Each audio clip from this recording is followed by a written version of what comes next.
എനിക്ക് ഒരു 5 ഫ്രണ്ട്സ് ഉണ്ട്, എൻ്റെ ബെസ്റ്റ് ഫ്രണ്ട്സ് ആണ്. ഞാൻ ആക്ച്വലി ഫാമിലിക്ക് മുന്നേ അവരോടാണ് ചോദിക്കുക, എന്ത് അബദ്ധം പറ്റില്ല എന്താണെങ്കിലും അവർക്ക് അറിയാം. മെസ്സേജ് അയക്കും ഗ്രൂപ്പിൽ, ഇത് ഇങ്ങനെയൊക്കെ പറ്റി വോയിസ് ആയിരിക്കും, എന്താ എങ്ങനെ എന്താണെങ്കിലും ഒരു ഒപ്പീനിയൻ ആണെങ്കിലും അല്ലെങ്കിൽ ഗൈഡ് എന്താണെങ്കിലും ആ ഫ്രണ്ട്സ് ആണ്. അമ്മയൊക്കെ കണ്ട പിന്നെ ഇടിക്കും. അങ്ങനെ ഫ്രണ്ട്സ് ആണ്, ഒരു 5 പേരുണ്ട് അവര്. ഓക്കെ.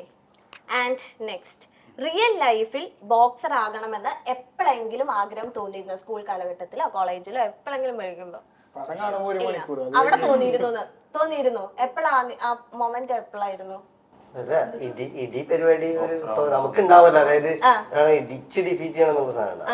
അത് ഒരു 10 ഉണ്ടായിരുന്നു. വേറെ അതിന്റെ മേലെ ഡീറ്റെയിലിംഗ് ആയിട്ടൊന്നുമില്ല. ബോക്സിംഗ് പഠിക്കണം എന്ന് അങ്ങനെ തോന്നുന്നുണ്ട്. ബോക്സിംഗ് ഇങ്ങനെ ഒരു പരിപാടിയൊക്കെ പഠിക്കാൻ പറ്റും സാഹചര്യം ഉണ്ട് എന്നുള്ള പോലും അറിവില്ല. അവിടെ നമ്മളവിടെ ഇല്ലല്ലോ.